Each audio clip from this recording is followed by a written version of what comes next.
ಅಬಕಾರಿ ಸಚಿವ ತಿಮ್ಮಾಪೂರರವರ ವಿರುದ್ಧದ ಆರೋಪ ಶುದ್ಧ ಸುಳ್ಳು. ರಾಜ್ಯಾಧ್ಯಕ್ಷ ಸುರೇಶ ಐಹೊಳೆ. ಬೆಳಗಾವಿ ಜಿಲ್ಲೆಯ ರಾಯಬಾಗ ತಾಲೂಕಿನ ಹಾರುಗೇರಿ ಪುರಸಭೆ ವ್ಯಾಪ್ತಿಯಲ್ಲಿ ಬರುವ ಬಡಬ್ಯಾಕೂಡ ರಸ್ತೆಯ ಪಕ್ಕದಲ್ಲಿರುವ ಸುರೇಶ ಐಹೊಳೆಯವರು ನಿವಾಸದ ಆವರಣದಲ್ಲಿ ಅಬಕಾರಿ ಸಚಿವ ತಿಮ್ಮಾಪೂರರವರ ಮೇಲೆ ಬಂದಿರುವ ಭ್ರಷ್ಟಾಚಾರ ಆರೋಪದ ವಿರುದ್ಧ ಸುದ್ದಿಗೋಷ್ಠಿ ಜರುಗಿತು. ಸುದ್ದಿಗೋಷ್ಠಿ ಉದ್ದೇಶಿಸಿ ದಮನಿತರ ಸಂರಕ್ಷಣಾ ಸಮಿತಿಯ ರಾಜ್ಯಾಧ್ಯಕ್ಷ ಸುರೇಶ ಐಹೊಳೆ ಮಾತನಾಡಿ, ವಿರೋಧ ಪಕ್ಷದ ನಾಯಕ ಆರ್. ಅಶೋಕ ಮತ್ತು ಬಿಜೆಪಿ ರಾಜ್ಯಾಧ್ಯಕ್ಷ ಬಿವೈ ವಿಜೇಂದ್ರರವರು ಹಾಗೂ ಬಿಜೆಪಿ ನಾಯಕರು, ಹಿರಿಯ ಮುತ್ಸದ್ದಿ, ರಾಜಕಾರಣಿ, ಸನ್ಮಾನ್ಯ ಅಬಕಾರಿ ಸಚಿವರಾದ ಆರ್. ಬಿ. ತಿಮ್ಮಾಪೂರರವರ ಮೇಲೆ ಮಾಡಿರುವ ಭ್ರಷ್ಟಾಚಾರದ ಆರೋಪ ಶುದ್ಧ ಸುಳ್ಳು. ಅವರ ರಾಜೀನಾಮೆ ಕೇಳುವುದು ಸರಿಯಲ್ಲ. ಯಾರೋ ಒಬ್ಬ ಅಬಕಾರಿ ಇಲಾಖೆಯ ಅಧಿಕಾರಿ ಭ್ರಷ್ಟಾಚಾರ ಮಾಡಿದರೆ ಆರ್. ಬಿ. ತಿಮ್ಮಾಪೂರರವರನ್ನು ಹೊಣೆಗಾರರನ್ನಾಗಿ ಮಾಡುವುದು ಸರಿಯಾದ ಕ್ರಮವಲ್ಲ. ಆರ್. ಅಶೋಕರವರು ಆ ಅಧಿಕಾರಿಗೆ ಕಾನೂನು ಮೂಲಕ ಕ್ರಮವಾಗಬೇಕು. ಬಹಳ ಕಷ್ಟಪಟ್ಟು ಉನ್ನತ ಸ್ಥಾನಕ್ಕೆ ಬೆಳೆದ ಒಬ್ಬ ದಲಿತ ನಾಯಕನನ್ನು ಅವಮಾನಿಸಿ ಅವರ ತೇಜೋವಧೆ ಮಾಡುವುದು ಎಷ್ಟು ಸರಿ? ಹಾಗಾಗಿ ನಾವು ಮಾನ್ಯ ವಿರೋಧ ಪಕ್ಷದ ನಾಯಕ ಆರ್. ಅಶೋಕರವರ, ಬಿಜೆಪಿ ರಾಜ್ಯಾಧ್ಯಕ್ಷ ಬಿವೈ ವಿಜೇಂದ್ರರವರು ಹಾಗೂ ಬಿಜೆಪಿ ನಾಯಕರು ರಾಜೀನಾಮೆ ಕೇಳುವುದನ್ನು ನಿಲ್ಲಿಸಬೇಕು. ಇಲ್ಲದಿದ್ದರೆ ಉಗ್ರ ಹೋರಾಟಕ್ಕೆ ಅಣಿಯಾಗಬೇಕಾಗುತ್ತದೆ ಎಂದು ದಮನಿತರ ಸಂರಕ್ಷಣಾ ಸಮಿತಿಯ ರಾಜ್ಯಾಧ್ಯಕ್ಷ ಸುರೇಶ ಐಹೊಳೆ ಎಚ್ಚರಿಸಿದರು. ಶತಶತಮಾನಗಳಿಂದ ತುಳಿತಕ್ಕೆ ಒಳಗಾಗಿ ಸಮುದಾಯದ ಕಟ್ಟಕಡೆಯ ಪ್ರಜೆಗಳಾಗಿ ನಮ್ಮನ್ನು ಬ್ರಿಟಿಷರು ಔಟ್ಕಾಸ್ಟ್ ಅಂತ ಇದ್ರು. ಊರದ ಹೊರಗೆ ಜೀವನ ಸಾಗಿಸಿ ಬದುಕಿ ಮಹಾಮಾನವ. ಇದೇ ಸಂದರ್ಭದಲ್ಲಿ ಉಮೇಶ ಶಿಂಗೆ, ಸಂತ್ರಾಮ ಹಲಗಿ, ಸಂಜು ಮಾಂಗ, ತುಕಾರಾಮ ಮಾದರ, ವಿನೋದ ಗಸ್ತಿ, ಲಕ್ಷ್ಮಣ ಹಲಗಿ, ಕರೆಪ್ಪ ಮಾಂಗ, ಮಾರುತಿ ಮಾದರ, ಶ್ರೀಶೈಲ ಮಾದರ, ರಾಕೇಶ ಮೇತ್ರಿ, ವಿತ್ತಲ ಹಾದಿಮನಿ, ಭೀಮಣ್ಣ ದೊಡವಾಡ, ಶಂಕರ ದೊಡ್ಡವಾಡ, ಯಲ್ಲಪ್ಪ ದೊಡವಾಡ ಹಾಗೂ ಹಲವಾರು ಗಣ್ಯಮಾನ್ಯರು ಉಪಸ್ಥಿತರಿದ್ದರು. ಸಂವಿಧಾನದ ಒಂದು ಪ್ರತಿಫಲವಾಗಿ ನಾವೆಲ್ಲರೂ ಇವತ್ತು ಸಮಾನತೆಯಲ್ಲಿ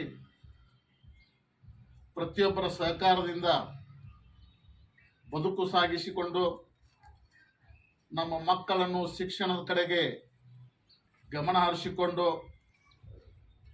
ಶಿಕ್ಷಣದಿಂದ ನಮ್ಮ ಆರ್ಥಿಕ ಸ್ಥಿತಿಯನ್ನು ಸುಧಾರಿಸಿಕೊಂಡು ಸಮುದಾಯದಲ್ಲಿ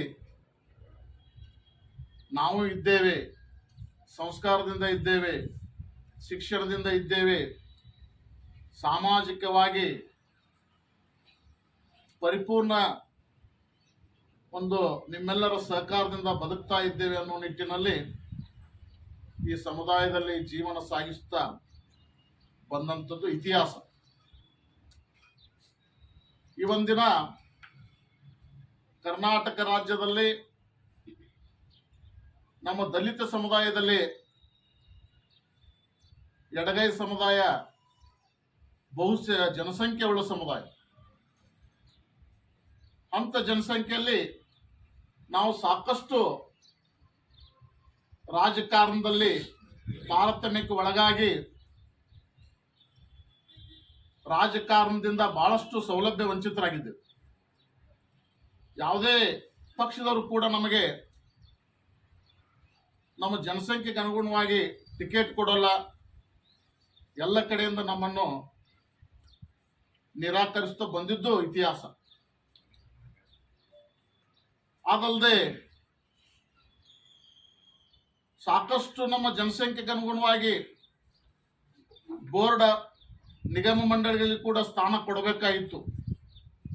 ಅದು ಕೂಡ ನಮಗೆ ಕೊಡಲಿಲ್ಲ. ಆ ಒಂದು ನಿಟ್ಟಿನಲ್ಲಿ ನಮ್ಮ ಸಮುದಾಯದ ಹಾಗೂ ಕಾಂಗ್ರೆಸ್ನ ಧ್ಯೇಯ ಏನಪ್ಪ ಅಂತಂದ್ರೆ ಆರ್ಥಿಕವಾಗಿ, ಸಾಮಾಜಿಕವಾಗಿ, ಶೈಕ್ಷಣಿಕವಾಗಿ ಸಾಕಷ್ಟು ಹಿಂದುಳಿದ ಸಮಾಜವನ್ನ ಎತ್ತಿ ಹಿಡಿಲಿಕ್ಕೆ, ಸಮುದಾಯವನ್ನು ಜಾಗೃತಗೊಳಿಸಲಿಕ್ಕೆ, ಸಮುದಾಯವನ್ನ ಏಳಿಗೆಯತ್ತ ಕೊಂಡೊಯ್ಯಲಿಕ್ಕೆ ನಮ್ಮಲ್ಲಿ ರಾಜಕೀಯ ಶಕ್ತಿ, ರಾಜಕೀಯ ಬಲ ಬೇಕು. ಆ ನಿಟ್ಟಿನಲ್ಲಿ ನಮ್ಮ ಜನಸಂಖ್ಯೆಗೆ ನೋಡಿದ್ರು ಕೂಡ ನಮ್ಮಲ್ಲಿ ಶಾಸಕರು, ಮಂತ್ರಿಗಳು ತುಂಬಾ ಕಡಿಮೆ ಸಂಖ್ಯೆಯಲ್ಲಿದ್ದಾರೆ. ಇತಿಹಾಸವನ್ನು ನೋಡುತ್ತಾ ಹೋದ್ರೆ 1982-83ರಲ್ಲಿ ರಿಸರ್ವೇಶನ್ ಕಾನ್ಸ್ಟಿಟ್ಯೂನ್ಸಿ ಅಲ್ಲದೆ ಬೇರೆ ಬೇರೆ ಕ್ಷೇತ್ರಗಳಲ್ಲಿ ಕೂಡ ನಮ್ಮ ಎಡಗೈ ಸಮುದಾಯದವರೇ 22 MLAಗಳಿದ್ರು. ಒಂದು 5-6 ಜನ ಮಂತ್ರಿಗಳಿದ್ರು. ಆವಾಗ ಜನಸಂಖ್ಯೆ ಕಮ್ಮಿ ಇದ್ರು ಕೂಡ 22 ಜನ MLAಗಳಿದ್ರು, ಮಂತ್ರಿಗಳಿದ್ರು. ಯಾಕಪ್ಪ ಅಂತಂದ್ರೆ ಎಲ್ಲ ಜನರ ಪ್ರೀತಿ ವಿಶ್ವಾಸ ನಮ್ಮ ಮೇಲೆ ತುಂಬಾ ಇತ್ತು. ಎಲ್ಲ ಪಕ್ಷಗಳು ನಮ್ಮನ್ನು ನಂಬಿ ಟಿಕೆಟ್ ಕೊಟ್ಟಿದ್ದವು. ಆ ನಿಟ್ಟಿನಲ್ಲಿ ಪಕ್ಷಕ್ಕೂ ಕೂಡ ನಮ್ಮ ಸಮುದಾಯ ಸಾಕಷ್ಟು ಸಹಕಾರಿಯಾಗಿತ್ತು. ಹಂತದಲ್ಲಿ ಈಗ ಸಾಕಷ್ಟು ಜನಸಂಖ್ಯೆ ಇದ್ರೂ ಕೂಡ ನಮ್ಮ ಮಂತ್ರಿಗಳ ಸಂಖ್ಯೆ ಕಮ್ಮಿ. ಅದರಲ್ಲಿ KH ಮುನಿಯಪ್ಪ ಸಾಹೇಬ್ರೊಬ್ರು, RB ತಿಮ್ಮಾಪುರ ಸಾಹೇಬರು ಪ್ರಬಲರು. ಆ ಒಂದು ನಿಟ್ಟಿನಲ್ಲಿ ನಮ್ಮ ಸಮುದಾಯ ಅವರನ್ನು ನಂಬಿಕೊಂಡು ಏನಾದರೂ ಏಳಿಗೆ ಸಾಧಿಸಬೇಕು, ಏನಾದರೂ ಉನ್ನತ ಮಟ್ಟಕ್ಕೆ ಹೋಗಬೇಕು ಅಂತಕ್ಕಂಥ ನಿಟ್ಟಿನಲ್ಲಿ ಕಾಂಗ್ರೆಸ್ ಪಕ್ಷವನ್ನು ನಂಬಿಕೊಂಡು ಅವರನ್ನು ಮಂತ್ರಿ ಮಾಡಲಿಕ್ಕೆ ತುಂಬಾ ಸಹಕಾರಿಯಾಗಿ ಈ ಸಮುದಾಯ ನಿಂತಿರುವುದು ಗಮನಾರ್ಹ.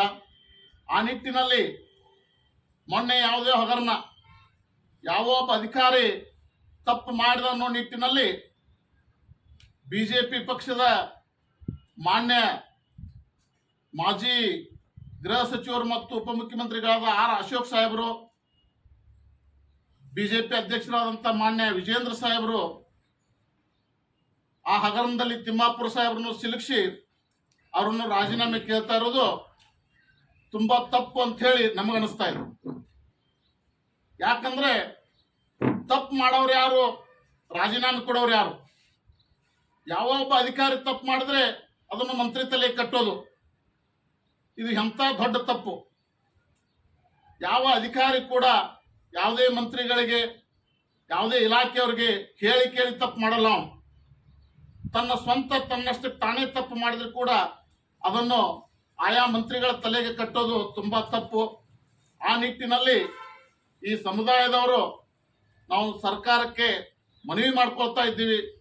ಅದು ಅಲ್ಲದೆ ನಮ್ಮ ಬಿಜೆಪಿ ಪಕ್ಷದವರಿಗೆ ಎಚ್ಚರಿಕೆಯನ್ನು ಕೊಡ್ತಾ ಇದ್ದೀವಿ. ಸರ್ಕಾರಕ್ಕೆ ಏನು ಮನವಿ ಮಾಡ್ಕೊಳ್ತಾ ಇದ್ದೀವಿ ಅಂದ್ರೆ, ನಮ್ಮ ಸಮುದಾಯ ನಂಬಿಗಸ್ತ ಸಮುದಾಯ, ಮುಗ್ಧ ಸಮುದಾಯ, ಬಡ ಸಮುದಾಯ, ಸಾಕಷ್ಟು ಜನಸಂಖ್ಯೆಗಳ ಸಮುದಾಯ ಇದ್ರೂ ಕೂಡ ನಮ್ಮ ಸಮುದಾಯಕ್ಕೆ ಮಂತ್ರಿಗಳ ಸಂಖ್ಯೆ ಕಮ್ಮಿ ಇದೆ. ದಯವಿಟ್ಟು ನೀವು ಬಿಜೆಪಿ ಅವ್ರ ಮಾತನ್ನು ಕೇಳಿ. ಅಶೋಕ್ ಮಾತಾಡ್ತಾರೆ, ವಿಜೇಂದ್ರ ಮಾತಾಡ್ತಾರೆ ಅಂತ ಹೇಳಿ ತಿಮ್ಮಾಪುರ ಸಾಹೇಬ್ರನ್ನು ಯಾವುದೇ ಕಾರಣಕ್ಕೆ ಮಂತ್ರಿ ಸ್ಥಾನದಿಂದ ವಜಾ ಮಾಡಬಾರ್ದು. ಯಾಕಂದ್ರೆ ತಿಮ್ಮಾಪುರ ಸಾಹೇಬರು ಉತ್ತರ ಕರ್ನಾಟಕದ ಒಂದು ಶಕ್ತಿ, ಒಬ್ಬ ಧೀಮಂತ ನಾಯಕರವರು. ಸುಮಾರು 30 ವರ್ಷಗಳ ಕಾಲ ರಾಜಕೀಯದಲ್ಲಿ ತಮ್ಮ ಜೀವನವನ್ನು ಕಳೆದು ಎಲ್ಲ ಜನರಿಗೆ ತಮ್ಮ ಮತಕ್ಷೇತ್ರಕ್ಕೆ ಅಲ್ಲದೆ ಸುತ್ತಮುತ್ತಲಿನ ಎಲ್ಲ ಜಿಲ್ಲೆಗಳಿಗೆ, ಬಾಗಲಕೋಟೆ ಜಿಲ್ಲೆ ಆಗಿರ್ಬೋದು, ಬೆಳಗಾವಿ ಜಿಲ್ಲೆ ಆಗಿರ್ಬೋದು, ಬಿಜಾಪುರ ಜಿಲ್ಲೆ ಆಗಿರ್ಬೋದು, ಅದು ಅಲ್ಲದೆ ಕರ್ನಾಟಕ ರಾಜ್ಯಕ್ಕೆ ತನ್ನದೇ ಆದಂಥ ಪರಿಶ್ರಮದಿಂದ ಸಾಕಷ್ಟು ಕೆಲಸ ಕಾರ್ಯಗಳನ್ನು ಮಾಡಿದಂಥ ಹಿರಿಯ ಮುತ್ಸದ್ದಿ ಜೀವಿ ಅವರು. ಅದಕ್ಕಾಗಿ ವಿಜೇಂದ್ರ ಅವರು ಮಾತಾಡ್ತಾರೆ, ಅಶೋಕ್ ಅವರು ಮಾತಾಡ್ತಾರೆ ಅಂತ ಹೇಳಿ ಮಾನ್ಯ ಮುಖ್ಯಮಂತ್ರಿ ಆದಂಥ ಸನ್ಮಾನ್ಯ ನಮ್ಮೆಲ್ಲರ ನಾಯಕರು ಆದಂಥ ಸಿದ್ದರಾಮಯ್ಯ ಸಾಹೇಬರು ಯಾವುದೇ ಕಾರಣಕ್ಕೆ ಕೂಡ ತಿಮ್ಮಾಪುರ ಸಾಹೇಬ್ರನ್ನ ಮಂತ್ರಿ ಸ್ಥಾನದಿಂದ ವಜಾಗೊಳಿಸಬಾರ್ದು ಅಂತ ಹೇಳಿ ಎಲ್ಲ ನಮ್ಮ ಬೆಳಗಾವಿ ಜಿಲ್ಲೆ, ಬಾಗಲಕೋಟೆ ಜಿಲ್ಲೆಯ ಸಮುದಾಯದ ಹಾಗೂ ಕಾಂಗ್ರೆಸ್ ಮುಖಂಡರು ಕೂಡಿ ಇವತ್ತು ತಮ್ಮಲ್ಲಿ ಮನವಿ ಮಾಡ್ಕೋತಾ ಇದ್ದೀವಿ. ಆ ನಾಯಕ ನಮಗೆ ತುಂಬಾ ಬೇಕು, ಅವರಿಂದ ತುಂಬಾ ಕೆಲಸ ಕಾರ್ಯಗಳು ಇನ್ನೂ ಆಗಬೇಕಾಗಿದೆ. ಆ ನಿಟ್ಟಿನಲ್ಲಿ ಅವರು ಸರ್ಕಾರದಲ್ಲಿ ಹಾಗೂ ಕ್ಯಾಬಿನೆಟ್ ನಲ್ಲಿ ಇರಬೇಕಂತಕ್ಕಂಥ ಬೇಕನ್ನು ಇವತ್ತು ವ್ಯಕ್ತಪಡಿಸಿ ಎಲ್ಲರ ಮೂಲಕ ತಮ್ಮಲ್ಲಿ ಮನವಿ ಮಾಡ್ಕೊಳ್ತಾ ಇದ್ದೇವೆ. ಅದು ಅಲ್ಲದೆ ಬಿಜೆಪಿ ನಾಯಕರಾದಂಥ ಮಾನ್ಯ ವಿಜೇಂದ್ರ ಅವರು, ಅಶೋಕ್ ಸಾಹೇಬರಿಗೆ ಈ ಮೂಲಕ ಸಮುದಾಯದವ್ರು ನಾವು ಎಚ್ಚರಿಕೆಯನ್ನು ಕೊಡ್ತಾ ಇದ್ದೀವಿ. ಯಾವುದೇ ಒಂದು ವಿನಾಕಾರಣದಿಂದ, ಬೇಕಾದ ಕಾರಣ ಅಲ್ಲ, ಬೇಡಾದ ಕಾರಣವನ್ನು ಹಚ್ಚಿ ನೀವು ತಿಮ್ಮಾಪುರ ಸಾಹೇಬನ ಮೇಲೆ ಅಲಿಗೇಷನ್ ಮಾಡಿದ್ರೆ ಮುಂದಿನ ದಿನಮಾನಗಳಲ್ಲಿ ನೀವೆಲ್ಲರೂ ಸಮುದಾಯದ ಒಂದು ಕೋಪಕ್ಕೆ ಬಲಿಯಾಗ್ತೀರಿ, ನಿಮ್ಮ ಪಕ್ಷ ಬಲಿಯಾಗ್ತದೆ. ಆ ನಿಟ್ಟಿನಲ್ಲಿ ದಯವಿಟ್ಟು ನೀವು ಈ ಒಂದು ಹಗರಣದಲ್ಲಿ ತಿಮ್ಮಾಪುರ ಹೆಸರನ್ನು ತೆಗೆದುಕೊಳ್ಳುವುದು ಸೂಕ್ತ ಅಲ್ಲ. ಮುಂದಿನ ದಿನಮಾನದಲ್ಲಿ ಅವ್ರ ಹೆಸರನ್ನು ತಾವು ತೆಗೆದುಕೊಳ್ಳಬಾರ್ದು. ಯಾರು ತಪ್ಪು ಮಾಡಿರ್ತಾರೋ ಅವರು ಬಲಿಯಾಗಲಿ, ತಪ್ಪು ಮಾಡದೇ ಇರೋರು ಈ ವಿಷಯಕ್ಕೆ ಬಲಿಯಾಗಬಾರ್ದು. ಆ ನಿಟ್ಟಿನಲ್ಲಿ ಸಮುದಾಯಕ್ಕೆ ನೀವೇನಾದರೂ ಒಬ್ಬರನ್ನ ಮಂತ್ರಿ ಸ್ಥಾನವನ್ನು ವಜಾಗೊಳಿಸಿ ಅಂತ ಹೇಳಿ ಕೇಳೋದು ತುಂಬಾ ತಪ್ಪು. ಅದೆಲ್ಲ ಸಮುದಾಯ ನೋಡ್ತಾ ಇದೆ. ಮುಂದಿನ ದಿನಮಾನಗಳಲ್ಲಿ ನೀವು ಮಾಡೋ ತಪ್ಪಿನಿಂದ ನಿಮ್ಮ ಪಕ್ಷ ಆ ನೋವನ್ನು ಅನುಭವಿಸ್ತೇ ಅಂತಕ್ಕಂಥ ಮಾತನ್ನ ಈ ಮೂಲಕ ತಮ್ಮಲ್ಲಿ ಹೇಳಿ, ಕರ್ನಾಟಕದ ಎಲ್ಲ ಜಿಲ್ಲೆಯ ಮಾದಿಗರು ತಮ್ಮಲ್ಲಿ ಎಚ್ಚರಿಕೆಯನ್ನು ಕೊಡ್ತಾ ಇದ್ದೇವೆ. ಅದಕ್ಕೆ ದಯವಿಟ್ಟು ಈ ಎಚ್ಚರಿಕೆಯನ್ನು ತಾವು ಗಮನಿಸಬೇಕಂತಕ್ಕಂಥ ಮಾತನ್ನು ಹೇಳ್ತಾ ಇದ್ದೀವಿ. ಮುಂದಿನ ದಿನಮಾನದಲ್ಲಿ ನಾವೆಲ್ಲರೂ ಕಾಂಗ್ರೆಸ್ ಪಕ್ಷದವರು ಒಗ್ಗಟ್ಟಾಗಿ ತಿಮ್ಮಾಪುರ ಸಾಹೇಬರ ಪರವಾಗಿ ನಿಲ್ತೀವಿ, ಅವರಿಗೆ ಶಕ್ತಿಯನ್ನು ತುಂಬ್ತೀವಿ ಅಂತಕ್ಕಂಥ ಮಾತನ್ನ ಈ ಮೂಲಕ ಪತ್ರಿಕಾಗೋಷ್ಠಿ ಮೂಲಕ ತಮ್ಮೆಲ್ಲರಿಗೂ ಕರ್ನಾಟಕ ರಾಜ್ಯಕ್ಕೆ ಹೇಳಲು ನಾನು ಇಷ್ಟಪಡ್ತೀನಿ ಅಂತಕ್ಕಂಥ ಮಾತನ್ನು ಈ ಮೂಲಕ ತಮ್ಮಲ್ಲಿ ಹೇಳ್ಕೊತಾ ಇದ್ದೀನಿ.